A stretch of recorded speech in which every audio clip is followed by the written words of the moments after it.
1461년 세조 7년의 겨울, 조선의 궁궐 한복판에 형틀이 세워집니다. 이것은 평범한 처형이 아니었습니다.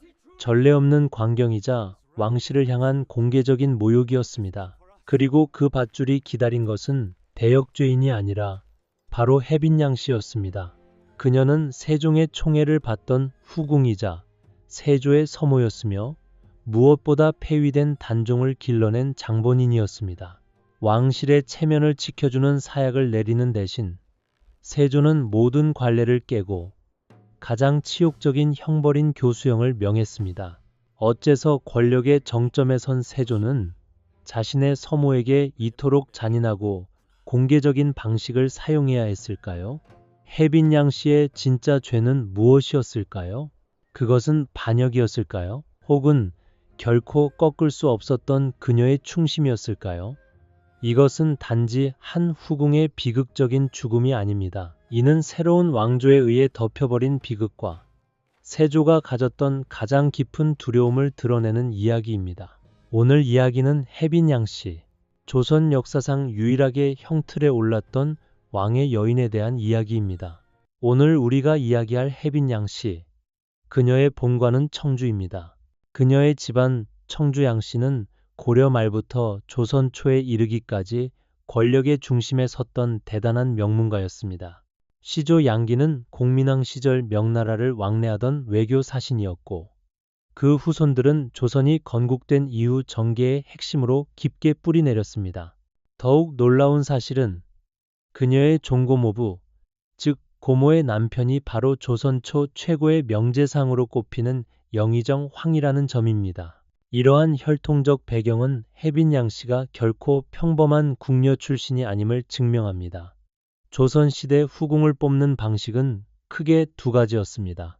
하나는 정식 간택 절차를 통해 명문가의 규수를 뽑는 것이고 다른 하나는 궁녀로 입궁했다가 왕의 눈에 들어 승은을 입는 비간택 방식이었습니다. 세종대왕에게는 10여 명의 후궁이 있었지만 정식 간택을 통해 후궁이 된 이는 단 2명에 불과했습니다. 나머지는 모두 궁녀 출신이거나 특별 추천으로 입궁한 경우였습니다. 그런데 혜빈양 씨의 기록 어디에도 간택되었다는 내용은 없습니다. 그렇다고 궁녀 출신도 아니었습니다. 이는 그녀가 당대 최고 권력가였던 황희를 비롯한 유력 대신들의 강력한 추천으로 궁에 들어왔음을 의미합니다. 세종은 학문을 사랑하고 정치를 중시한 성군이었지만 동시에 후궁들에 대한 총애도 비교적 공정하게 나누려 했습니다. 그 수많은 여인들 속에서 혜빈양 씨는 일찍이 세종 11년, 13년, 그리고 16년에 연달아 아들을 낳으며 왕의 깊은 신임을 얻게 됩니다. 비록 첫째 아들은 일찍 세상을 떠났지만 둘째와 셋째 아들은 훗날 영풍군과 한남군으로 봉해지며 왕실의 일원으로 성장합니다. 당시 후궁들 중에서 자손을 낳은 이가 많지 않았기에 세 아들의 어머니가 된 그녀의 위상은 자연스럽게 높아질 수밖에 없었습니다. 특히 세종의 정비였던 소원왕후 심씨가 세상을 떠난 뒤 궁궐 내에는 보이지 않는 긴장감이 흘렀습니다. 궁녀 출신이었던 신빈 김씨나 영빈 강씨와 달리 혜빈양 씨는 그 뿌리가 비교적 단단한 가문의 여인이었습니다.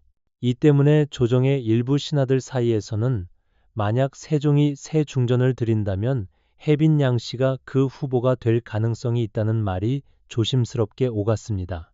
그녀의 품계는 종일품 귀인, 그 위는 오직 왕비의 자리뿐이었습니다. 그러나 세종은 소원왕후를 깊이 애도하며 여생 동안 다시는 왕비를 맞이하지 않았습니다. 그 빈자리를 채운 것은 바로 후궁들이었습니다. 그리고 그 중심에서 혜빈양 씨는 특유의 안정감 있는 품성과 온화한 성품으로 왕실의 체면을 지키는 인물로 깊이 신뢰받았습니다. 세종 말년, 그녀는 마침내 혜빈이라는 호칭을 받게 됩니다. 혜, 즉 은혜롭고 어질다는 뜻의 이 호칭은 단순한 품계가 아니라 세종이 그녀의 인품을 공식적으로 인정한 결과였습니다. 그녀는 이제 단순한 후궁이 아니라 어엿한 왕자들의 어머니이자 하나의 가문을 이끄는 중심 인물이 되었습니다. 하지만 그 찬란했던 시절도 영원하지 않았습니다.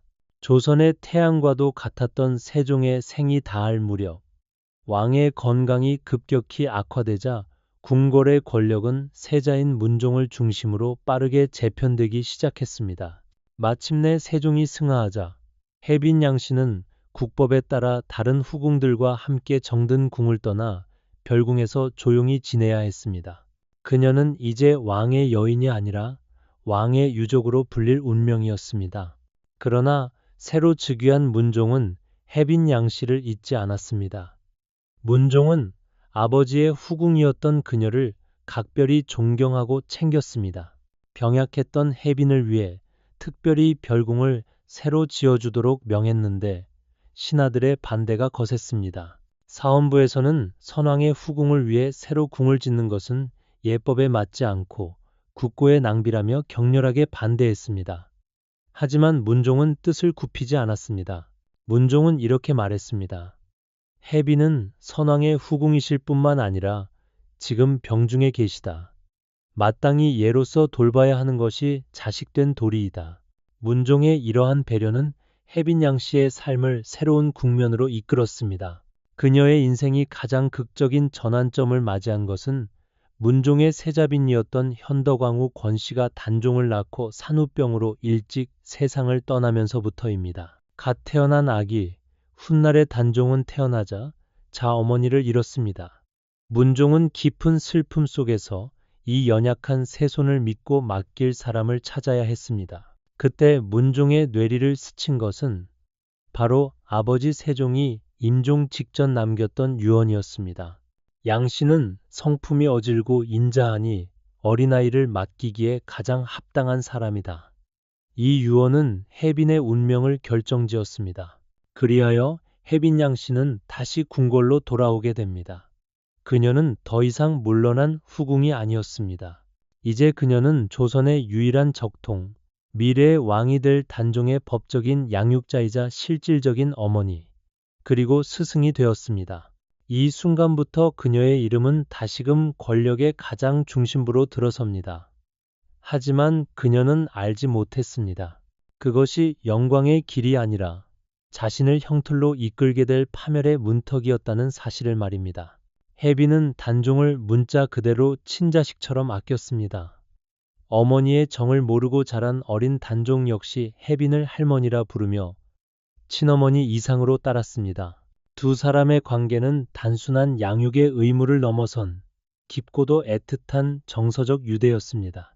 1452년 문종이 재위 2년 3개월 만에 승하하고 12살의 어린 단종이 조선의 6대 왕으로 즉위했습니다.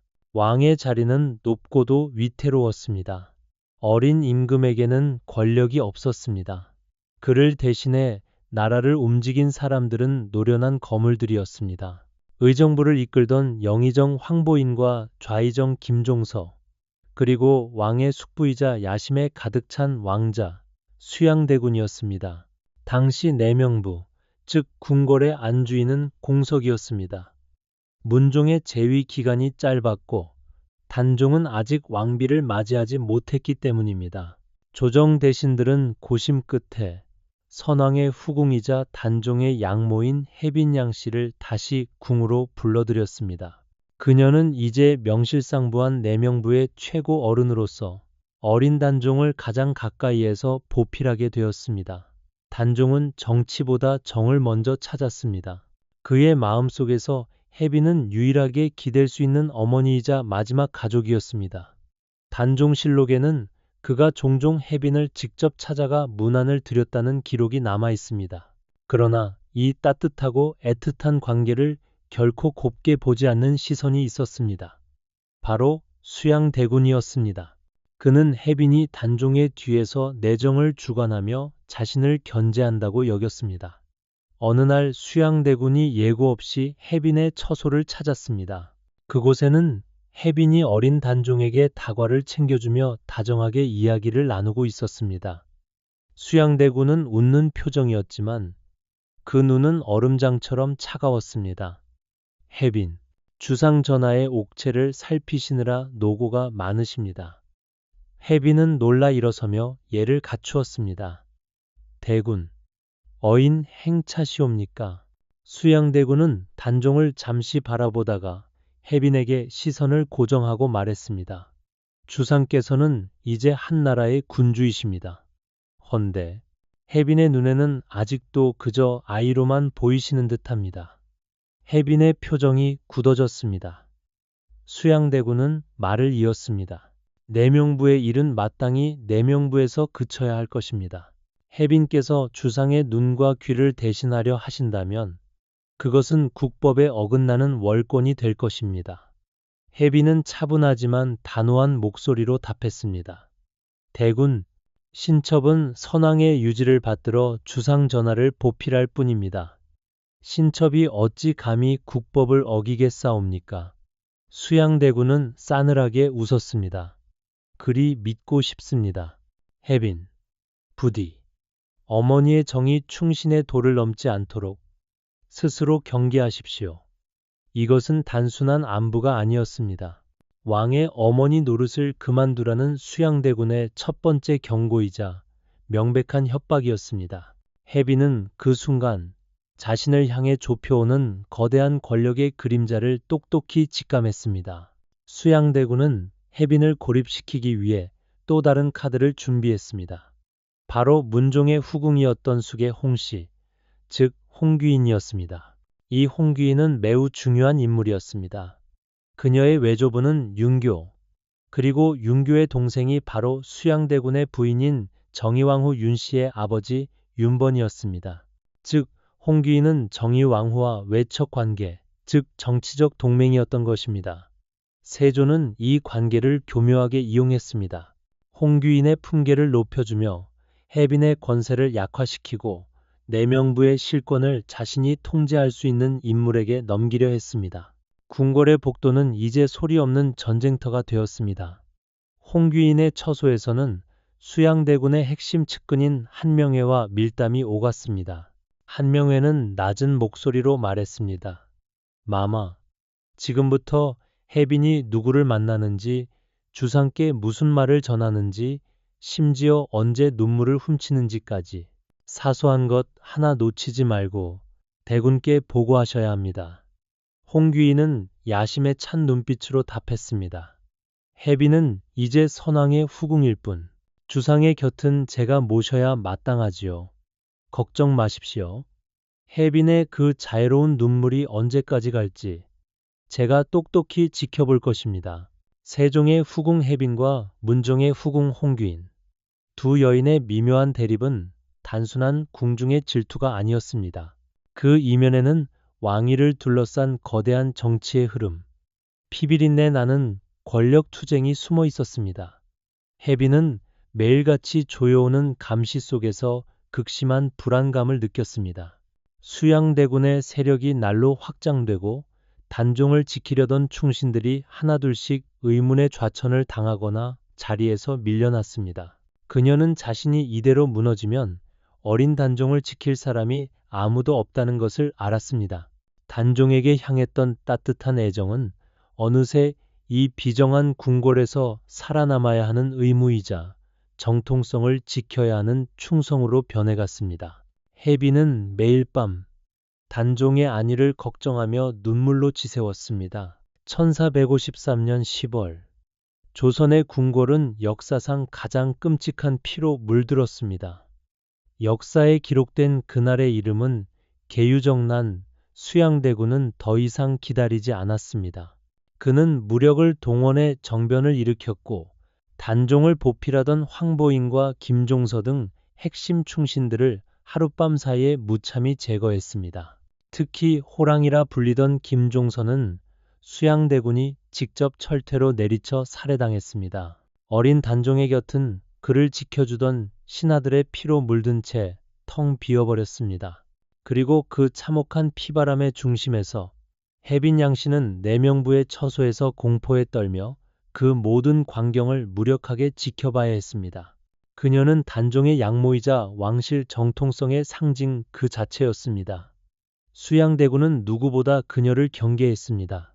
정변이 성공하자마자 수양대군은 해빈의 모든 권세를 거두었습니다. 세조실록은 당시의 상황을 이렇게 전합니다. 수양대군이 해빈을 의심하여 내정의 권세를 거두려 하였다. 그녀가 내명부를 관장하며 궁중의 일들을 돌보는 것 자체가 수양대군에게는 눈엣 가시였던 것입니다. 이후 해빈의 처지는 급격히 변했습니다. 단종의 양모로서 궁에 다시 들어온 지 얼마 되지 않아 그녀는 사실상 쫓겨나듯 별궁으로 다시 옮겨져야 했습니다. 그녀는 아무 말 없이 물러났지만 세조에 대한 원망과 어린 왕에 대한 걱정은 그녀의 마음속에 깊이 새겨졌습니다. 그러나 단종은 자신을 길러준 해빈을 잊지 못했습니다. 단종실록에는 단종이 수양대군의 감시 속에서도 해빈을 자주 찾으려 했고 그녀의 안부를 묻는 기록이 남아 있습니다. 어린 왕은 정치적 고아였습니다. 마음둘 곳 없이 외로웠던 그에게 해빈은 어머니이자 세상의 유일한 피난처였습니다. 하지만 수양대군의 감시병들은 그 둘의 만남조차 쉽게 허락하지 않았습니다. 1455년 모든 권력을 장악한 수양대군은 마침내 어린 조카 단종의 왕위를 빼앗고 스스로 왕위에 오릅니다. 역사는 그를 세조라 부릅니다. 단종은 상왕으로 강등되어 창덕궁으로 밀려났고 사실상 유폐되었습니다. 세조는 왕이 되었지만 단 하루도 편히 잠들지 못했습니다. 자신이 저지른 찬탈의 업보로 인해 그는 끊임없이 단종 복위의 음모라는 악몽에 시달렸습니다. 그의 불안감은 1456년 사육신 사건으로 폭발합니다. 성삼문, 박팽년 등 집현전 학사 출신 충신들이 단종 복위를 도모하다 발각되었고 세조는 이들을 상상조차 할 수 없는 잔혹한 형벌로 처형했습니다. 이 피해 숙청 이후에도 세조의 의심은 끝나지 않았습니다. 그의 귀에는 단종을 지지하는 잔당들의 이름이 끊임없이 보고되었습니다. 그리고 그들의 이름 사이에서 결코 빠지지 않고 반복적으로 등장한 이름이 있었습니다. 바로 해빈 양씨였습니다. 세조실록 세조 7년 8월의 기록입니다. 단종의 잔당이 궁중에 남아 해빈과 내통하였다 하여 추국을 명하였다. 이것은 그녀의 운명이 이미 결정되었음을 의미하는 서막이었습니다.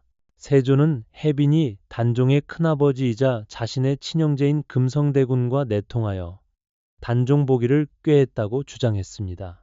금성대군은 세조의 왕위 찬탈에 가장 강하게 반대했던 왕족이었습니다. 해빈은 의금부로 끌려와 결백을 주장했습니다. 그녀는 단지 유배된 단종을 걱정했을 뿐 반역의 뜻은 추호도 없었다고 항변했습니다. 그러나 세조에게 중요한 것은 사실이 아니었습니다.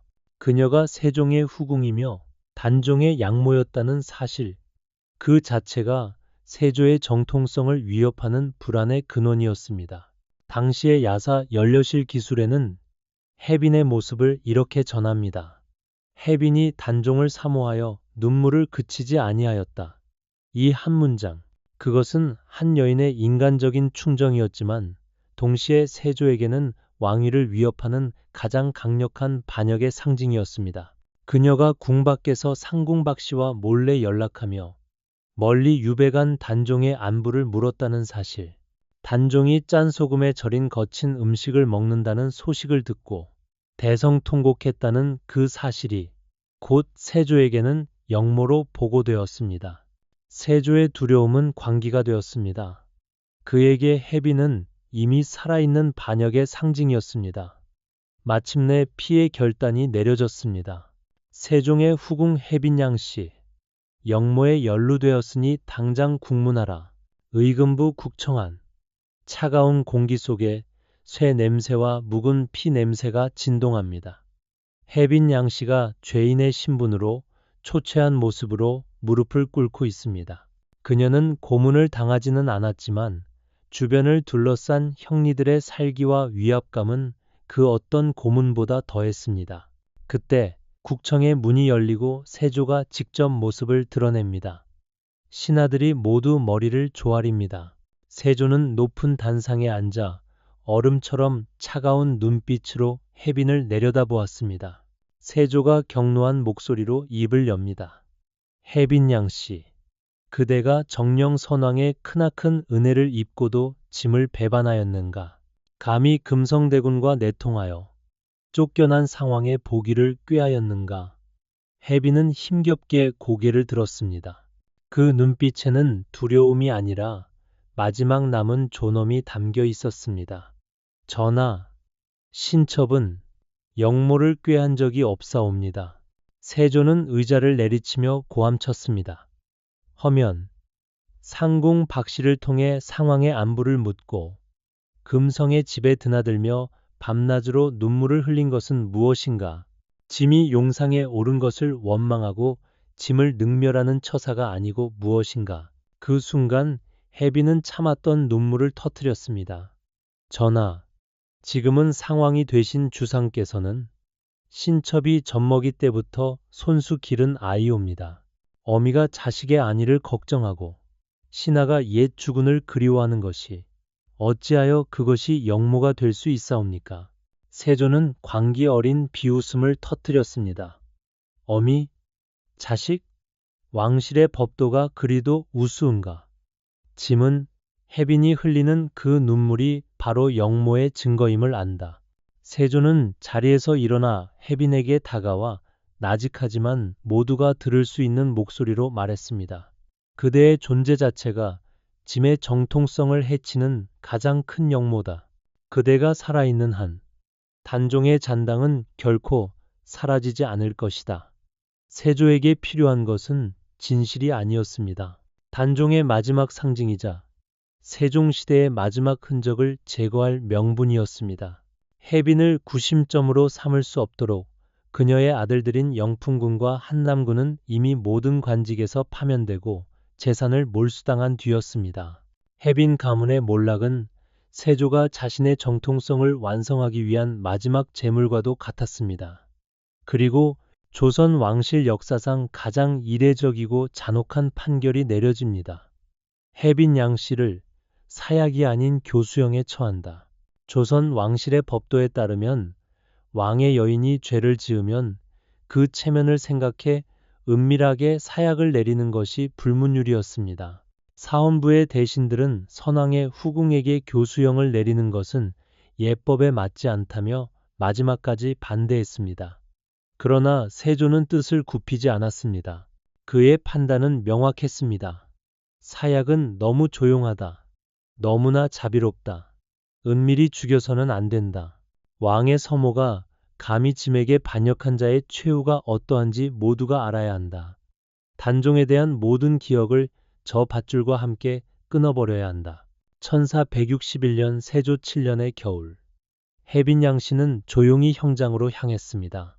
그녀의 죄목은 영모였지만 그녀의 마음은 오직 멀리 유배간 단종을 향해 있었습니다. 그날의 처형은 공개되지 않았고 어떤 의식도 없었습니다. 오직 형리들만이 왕의 명을 받들어 형장을 준비했습니다. 형장에 도착한 그녀는 말없이 자리를 지켰습니다. 차가운 바람에 흰 도포 자락이 스산하게 흩날렸습니다. 얇은 비단끈이 형틀 위에 걸렸습니다. 그녀의 눈빛에는 원망이나 두려움보다 모든 것을 받아들이는 체념이 깃들어 있었습니다. 그녀는 마지막 순간 무슨 생각을 했을까? 자신을 총애했던 세종대왕의 얼굴이었을까? 자신을 극진히 아꼈던 문종의 모습이었을까? 아니면 끝내 지켜주지 못한 어린 왕, 단종의 얼굴이었을까? 그녀의 마지막 독백이 바람 소리에 실려 흩어집니다. 전하, 부지 강령하시옵소서. 이 늙은 할미가 먼저 가옵니다. 그녀의 생은 그렇게 차가운 밧줄 아래서 끝났습니다. 세종의 후궁으로 시작해 단종의 어머니로 살았고 세조의 명으로 죽었습니다. 그녀의 시신은 조용히 치워졌고 그녀의 이름은 궁중의 금기처럼 사라졌습니다. 조선 왕조실록은 그날의 일을 단 한 줄로 기록했습니다. 세종의 후궁 혜빈 양씨, 영모에 연루되어 교수형에 처하다. 이 차갑고 건조한 한 줄의 문장이 한 여인의 파란만장했던 생애를 그리고 그녀의 진심을 역사 속에서 지워버렸습니다. 하지만 그것은 또한 세조가 가장 두려워했던 이름이 누구였는지를 역설적으로 증명하는 기록이기도 했습니다. 혜빈 양씨가 억울한 죽음을 맞이한 지 250년이라는 기나긴 세월이 흘렀습니다. 조선의 하늘 아래 수많은 왕조가 변화를 겪었고 단종과 세조의 이름은 이제 머나먼 역사의 한 페이지로 묻혀갔습니다. 사람들의 기억 속에서 그녀의 이름은 완전히 잊힌 듯 했습니다. 그러나 진실은 결코 사라지지 않습니다. 17세기 후반, 숙종의 시대, 조선 사회에는 예와 명분을 중시하는 새로운 정치적 기풍이 불었습니다. 세조의 찬탈 과정에서 희생된 인물들에 대한 재평가가 이루어지기 시작했습니다. 마침내 숙종은 단종을 노산군에서 단종으로 공식 복위시켰고 사육신의 충절 또한 공식적으로 인정했습니다. 그리고 숙종실록에는 이런 기록이 등장합니다. 단종을 복위하고 사육신과 혜빈 양씨의 신원을 회복하라. 그녀의 이름이 억울함을 풀고 다시 실록에 등장한 순간이었습니다. 숙종은 그녀의 죽음이 역모가 아니라 사육신과 마찬가지로 단종을 향한 충절의 결과였음을 왕조의 이름으로 인정한 것입니다. 시간은 다시 흘러 정조의 시대에 이르렀습니다. 유교적 명분과 정의를 바로 세우고자 했던 군주 정조. 그는 단종의 복권 이후 충절을 지킨 인물들을 다시 기리고자 했습니다. 정조 8년, 정조는 혜빈 양씨에게 공식적인 시호를 내립니다. 그 이름은 바로 민정. 이 시호에는 그녀의 모든 삶이 담겨 있었습니다. 민은 슬플 민, 가엾게 여길 민자입니다. 왕권에 의해 억눌리고 비극적으로 죽어간 그녀의 억울한 삶을 슬퍼한다는 뜻입니다. 정은 고들 정, 정절 정자입니다. 그 모든 핍박 속에서도 단종을 향한 충의와 신의를 잃지 않았던 그녀의 고든 절개를 상징합니다. 슬프고도 정숙한 충절, 왕권에 의해 역적으로 낙인 찍혔던 한 여인의 충심을 역사가 250년 만에 뒤늦게나마 인정한 것이었습니다. 그녀의 후손들은 새로 신주를 만들고 제사를 올렸습니다. 그때부터 혜빈 양씨는 더 이상 역모의 여인이 아닌 충절의 어머니로 역사에 기록되었습니다. 권력은 그녀의 목숨을 끊었지만 그녀의 진심까지 지울 수는 없었습니다. 세조의 명으로 사라진 이름, 단종의 곁에서 눈물로 충절을 지킨 여인. 역사는 종종 침묵하지만 진실은 결국 침묵 속에서 다시 살아납니다. 밧줄은 끊어졌으나 그녀의 충절은 역사에 영원히 새겨졌습니다.